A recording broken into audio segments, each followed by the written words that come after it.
Edgbaston test में England के 5 wicket 85 run पे गिर गए थे और टीम इंडिया बेहद मजबूत स्थिति में थी। लेकिन हैरी ब्रूक और जेमी स्मिथ ने 300 से ज़्यादा रन की पार्टनरशिप कर डाली, वो भी 5 की रन रेट से। इस दौरान भारतीय बॉलिंग अटैक पूरी तरह से बेअसर नजर आई। किसी भी गेंदबाज के पास ना तो कोई प्लान बी दिखा और ना ही विकेट लेने की कोई खास प्लानिंग। ऐसे में सवाल उठता है कि कोच गौतम गंभीर का टीम में रोल आखिर है क्या? क्या सिर्फ टीम इंडिया के साथ रहना और ड्रेसिंग रूम में मोटिवेशनल बातें ही करना कोचिंग है, या फिर मैदान पर मुश्किल समय में टीम के लिए रणनीति बनाना और गेंदबाजों को गाइड करना भी ज़रूरी है? गौतम गंभीर को टीम इंडिया का हेड कोच बने करीब 1 साल हो चुके हैं, लेकिन टेस्ट क्रिकेट में उनका रिकॉर्ड लगातार गिरता जा रहा है। यानी कि उनकी कोचिंग का जो ग्राफ है वो लगातार नीचे जा रहा है। गंभीर की कोचिंग में भारत ने अब तक 11 टेस्ट मैच खेले हैं, जिनमें से सिर्फ 3 में टीम को जीत मिली है। वहीं 7 मुकाबले टीम हार चुकी है और 1 मैच ड्रॉ रहा है।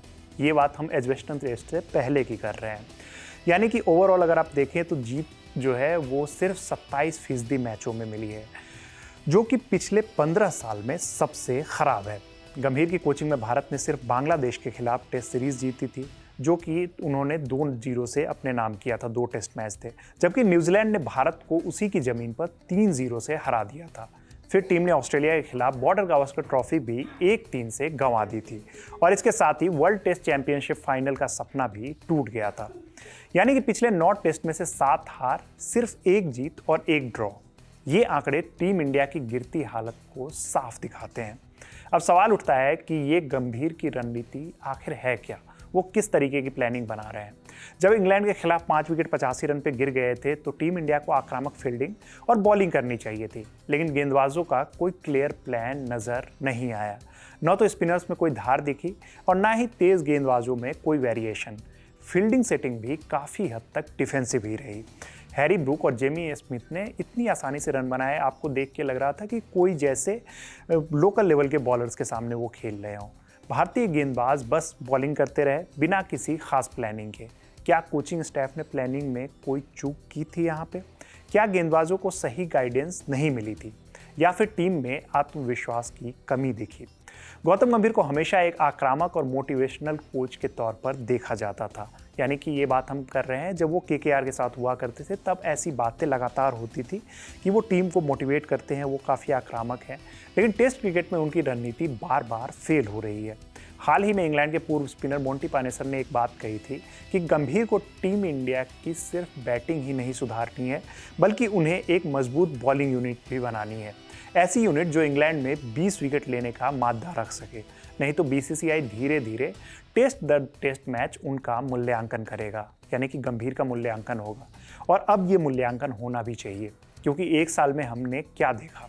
बार बार टीम में बदलाव, युवा खिलाड़ियों पर बहुत ज़्यादा भरोसा, लेकिन अनुभव की कमी और मैदान पर कोई ठोस प्लानिंग का अभाव साफ साफ दिख रहा है।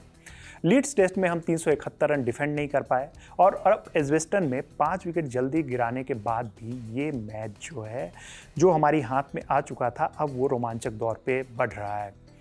गंभीर खुद कहते हैं कि हम नेट्स में कड़ी मेहनत करते हैं और कभी कभी ऐसी चीज़ें हो जाती है, हम एक साथ जीतते हैं और एक साथ हारते हैं। लेकिन ये बात वो अब लागू नहीं होगी, क्योंकि लगातार टीम वो हारती हुई आ रही है। लेकिन क्या सिर्फ मेहनत काफ़ी है, या प्लानिंग में भी बदलाव ज़रूरी है? टीम ट्रांजिशन के फेज में है। रोहित शर्मा, विराट कोहली जैसे सीनियर प्लेयर्स के जाने के बाद टीम काफ़ी यंग है, लेकिन ऐसे वक्त में कोचिंग स्टाफ का रोल और अहम हो जाता है। बीसीसीआई ने फिलहाल गंभीर पर भरोसा जताया है, लेकिन लगातार हार के बाद फैंस और एक्सपर्ट्स के सवाल बढ़ते जा रहे हैं। प्लानिंग में क्लैरिटी की कमी साफ दिख रही है। हर मैच में अलग अलग प्लान, लेकिन कोई भी प्लान फील्ड पर कारगर नहीं दिख रहा है। बॉलिंग अटैक पे कोई भी लीडर नज़र नहीं आ रहा है। जसप्रीत बुमराह जैसे सीनियर बॉलर की गैर मौजूदगी में अक्सर बॉलिंग दिशाहीन नजर आती है। स्पिनर्स की धार गायब है, जैसा कि आज आपने एजबेस्टन टेस्ट मैच में देखा। रविंद्र जडेजा और वॉशिंगटन सुंदर जैसे स्पिनर्स इंग्लैंड के इन पिचों पर एकदम बेअसर नजर आ रहे हैं। लगातार हार से टीम का आत्मविश्वास गिर रहा है, जिसका असर बॉलिंग और फील्डिंग दोनों पर देखने को मिल रहा है। गौतम गंभीर को कोच बने 1 साल से ज़्यादा हो गया है, लेकिन टेस्ट क्रिकेट में उनकी रणनीति और टीम मैनेजमेंट पर लगातार सवाल उठ रहे हैं। एजबेस्टन टेस्ट में इंग्लैंड के खिलाफ 5 विकेट जल्दी गिरने के बाद भी टीम इंडिया मुश्किल में फंसती हुई दिखी। वो तो भला हो सिराज का, जिन्होंने टैलेंडर्स को जल्दी जल्दी पवेलियन भेज दिया और उनका साथ निभाया आकाशदीप ने कि टीम इंडिया ने मैच में वापसी की और 180 रनों की लीड हासिल की। लेकिन अधिकतर मैचों में बॉलिंग पूरी तरीके से बेअसर नजर आ रही है। ये बात हम गंभीर की कोचिंग के दौरान का कर रहे हैं। ना तो कोई ढंग की प्लानिंग और एक के बाद एक मैच में टीम को लगातार हार मिल रही है। ये सब गंभीर की कोचिंग पर सवाल खड़े करते हैं।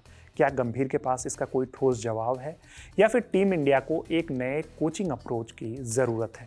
फिलहाल जो एक बात साफ है कि आंकड़े और मैदान पर टीम का प्रदर्शन दोनों ही गंभीर के पक्ष में नहीं है। ऐसे में अगर अगले कुछ मैच में बदलाव नहीं दिखता है तो टीम मैनेजमेंट को कुछ हार्श डिसीजन लेने ही होंगे। इस खबर में फिलहाल इतना ही। मेरा नाम है रविराज और इस वीडियो को शूट किया है हमारे भाई आदित्य ने। देखते रहिए ललन टॉप स्पोर्ट्स। धन्यवाद।